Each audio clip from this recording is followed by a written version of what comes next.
जब एक positive result आता है ना, एक पॉजिटिव रिजल्ट चाहे 10 फेलियर के बाद में आओ, दुनिया की सारी सड़कें आपके घर तक आती है। पूछना नहीं पड़ता कि आपका घर कहां पे है, लोग अपने आप आपका घर ढूंढ लेते हैं। लोगों के द्वारा उठाई गई हर अंगुली वापस मुड़ जाती है। इसलिए कहते हैं कि काम हमें ऐसा करना है, बस किसी को कुछ बताना नहीं है, किसी को कुछ कहना नहीं। मैं हमेशा कहता हूं कि बिल्कुल ये प्रदर्शन नहीं होना चाहिए कि मैं तैयारी कर रहा हूं, मैं क्या कर रहा हूं।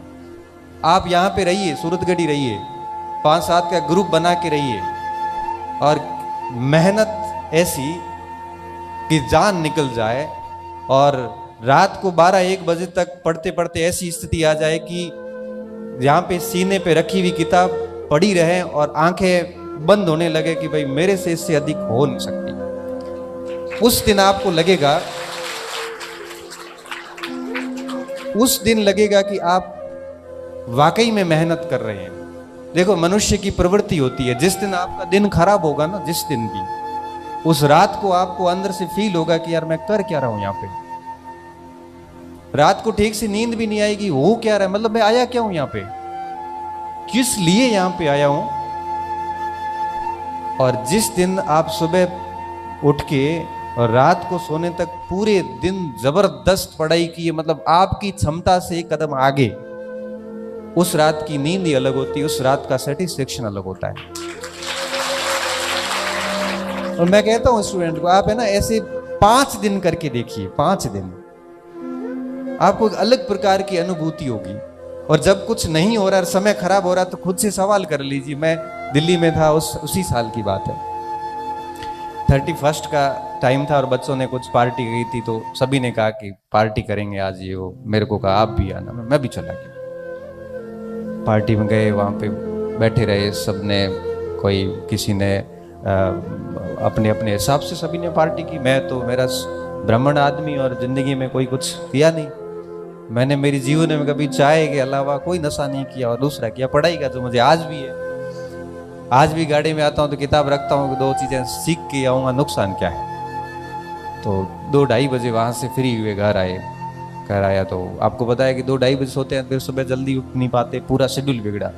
मैं बैठे रात को वापस जाता, सोचा कि गाँव छोड़ के बाड़मेर आया, बाड़मेर छोड़ के दिल्ली आया, क्या यही करने के लिए आया हूँ। मन में यही बातें आ रही कि कर क्या रहा हूँ, कितनी कंपटीशन है, लोग पढ़ रहे हैं और मैं इधर पार्टियां कर रहा हूँ।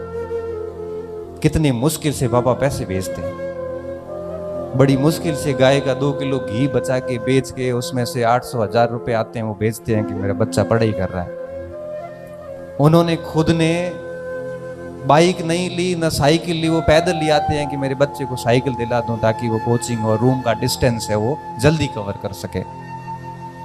उन्होंने कई सालों से कपड़े नहीं सिलाए कि मेरा बच्चा है वो रात को नाइट पैंट और टी-शर्ट में सो सके, वो रात को है वो धोती में ही सोएंगे, क्योंकि बच्चे को ठीक कपड़े दिलाने, क्योंकि मार्केट के बच्चों में देख के वो बच्चा अपने आप को कमतर फील नहीं करे।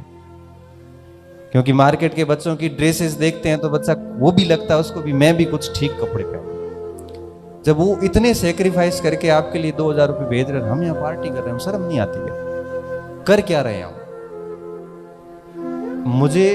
मैं हकीकत बता रहा हूं, क्योंकि एक तो मेहनत की बदौलत बहुत जल्दी नौकरी लग गया।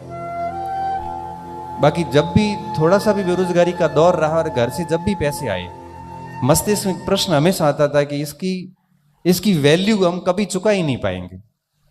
बस इसकी वैल्यू यही है कि जो उन्होंने उम्मीद की है हम उस अनुसार पढ़े। आप सोचो कि मैं अहमदाबाद के अंदर हॉस्पिटल में एडमिट, राजस्थान अस्पताल के अंदर, मेरे वही कोलाइटिस की प्रॉब्लम, और मैं सोता सोता यहाँ से मेरे को कहा था कि भाई एडमिट करेंगे, तो मैं साथ में 4-5 किताबें ले गया। और वहां जाके जब अस्पताल में एडमिट किया तो एक हाथ में ये लगी हुई नली और मैं पढ़ाई आराम से किताबें देख रहा हूँ। मैंने कहा क्योंकि बीमारी तो जाएगी नहीं, ये तो बात है, इसको तो स्वीकार करना ही पड़ेगा। पढ़ाई छोड़ दी तो ये करियर भी खत्म, क्योंकि यही एक ऑप्शन है कि जिसकी बदौलत हम अपने आप को वापस स्थापित कर सकते हैं, बाकी कोई ऑप्शन ही नहीं है। तो परिस्थिति हम, क्योंकि देखो हम रोज ऐसे कई जगह देखो, छोटी सी समस्या आती है तो बच्चे मैसेज करते हैं मुझे, सर मेरे ये दिक्कत है, वो जीते जी तो आएगी। जाएंगे ना, उसके बाद अग्नि का एहसास भी नहीं होता। अगर आप जिंदा हैं ना तो दिक्कतें आएगी, किसी के फैमिली इश्यूज होंगे, किसी के आर्थिक इश्यूज होंगे, किसी के शारीरिक होंगे, हर प्रकार के इश्यूज आते हैं। लेकिन मैं ये मानता हूं कि अंदर अंदर धुन होती है ना एक, अगर वो धुन है तो मुझे लगता है कि वो समझ